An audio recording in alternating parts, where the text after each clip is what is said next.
Sir మరి మీరు మొట్టమొదటిసారిగా ప్రొడ్యూస్ చేసిన సినిమా ఏంటి? నేను ప్రొడ్యూస్ చేసిన సినిమా అంటే యాక్చువల్గా నా మిత్రుడు కోటరామకృష్ణ దగ్గర ఇంకో క్లాస్మేట్ శివాల ప్రభాకర్ అని అతను కోటరామకృష్ణ దగ్గర కోఆర్డినేట్ చేశాడు. అతను ఫస్ట్ టైం డైరెక్టర్ అవడం కోసం తన ఫ్రెండ్స్ అందరినీ సమకూర్చుకుంటాను నా దగ్గరికి వచ్చాడు. నాది బిజినెస్ మాది ఆక్వా బిజినెస్ మాది భీమవరంలో.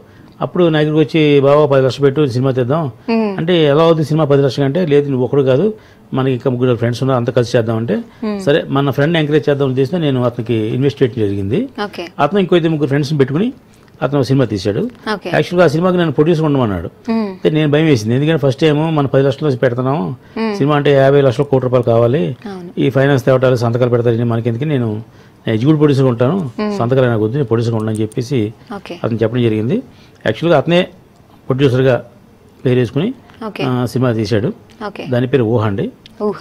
హీరో విక్రమ్ అండ్ ఊహ గారు ఇద్దరు. ఇప్పుడు మన అపరిచితుడు విక్రమే ఆ రోజు మా విక్రమ్.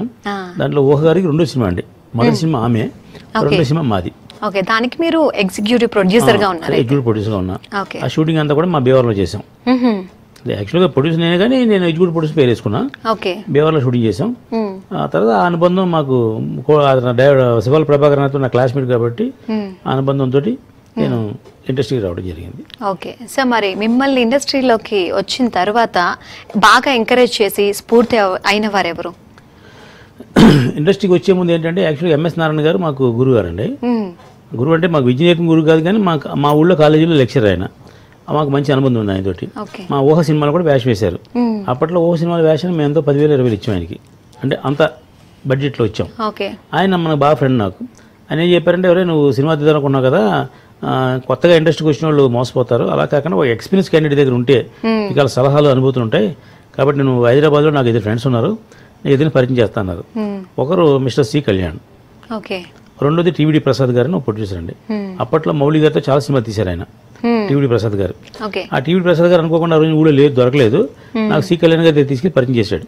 ఇక్కడ మా ఊరోడు మా కుర్రోడు మా సినిమా తీస్తా అన్నాడు అతకైనా సపోర్ట్ చేయండి అని చెప్తే అప్పుడు ఏం చెప్పండి సత్యనారాయణ సినిమా తీయడానికి ముందు డబ్బెట్టి సినిమా తీసేయకూడదు ఒక సినిమా నేర్చుకో ట్రైన్ ఇవ్వు తెలుసుకున్న తర్వాత సినిమా తీయి అని నాకు బ్యాక్ బోన్ లాగా సి కళ్యాణ్ గారు ఆ సలహా ఇచ్చారండి. ఆ సినిమా పేరు మీ ఆయన జాగ్రత్త. అదే ఆయన సినిమా అది ఆయన సొంత సినిమా అండి. దానికి ముత్యాల రామదాస్ గారు ఆయన డైరెక్టర్ కళ్యాణ్ గారు ప్రొడ్యూసర్ అండి. ఆ సినిమాకి నేను చెప్పారంటే నువ్వు ఊరికి వర్క్ చేయి నేర్చుకో చూసుకో వాట్ ఈజ్ వాట్ పొద్దున్న ఏం జరుగుతుందో సాయంత్రం నాకు చెప్పొచ్చి అని చెప్పి అన్నారు. అప్పుడు నేను దాన్ని గోస్ట్ ప్రొడ్యూసర్గా అంటే గోస్ట్ డైరెక్టర్ అంటారు అలాగే గోస్ట్ ప్రొడ్యూసర్గా నేను దూరంగా కూర్చుని చూసేవాడిని అబ్జర్వ్ చేసేవారు. ఎవరెవరు ఏం మాట్లాడుతున్నారో ఏ ఆర్టిస్టులు ఏంటి టెక్నీషియన్లు ఏంటి ఫిల్మ్ అంటే ఏంటి ఫిల్మ్ ఎన్ని ఛానల్ తెస్తారో ఏంటి ఎన్ని కూడా కాగితం రాసుకుని ఉదయం నుంచి ఈవినింగ్ వరకు ఏం జరుగుతుంది అనేది కళ్యాణ్ గారికి నేను రిపోర్ట్ చేసేవాడిని. అలాగే నాకు ఫస్ట్ నాకు బ్యాక్ బోన్ అనేది గురువు అయిన సినిమా ప్రొడక్షన్లో నాకు గురువు కళ్యాణ్ అండి. ఆ కళ్యాణ్ గారు 2002లో 2003లోనండి. అప్పటి నుంచి ఈవేళ టుడే ఈ రోజు వరకు కూడా నేను కళ్యాణ్ గారితో ట్రావెల్ అవుతున్నా. కళ్యాణ్ గారికి ఓన్ బ్రదర్ ఒక ఆయన ఉన్నాడు వెంకటేశ్వరరావు అని నేను కూడా బ్రదర్లు అంటుండే. ఆయన ఆస్తుల్లో మంచి అట్లా నాకు వాటలేదు కానీ ఆయన రాజకీయ వారసత్వంలో కానీ లేదంటే ఆయన సొంత మనిషిగా నేను ఆయన బ్రదర్ అంటాను ఆయన కూడా తమ్ముళ్ళగా చూస్తూ ఉంటాడు కాబట్టి నేను ఎక్కువ ఆయనతో కలిసి ఉంటాను.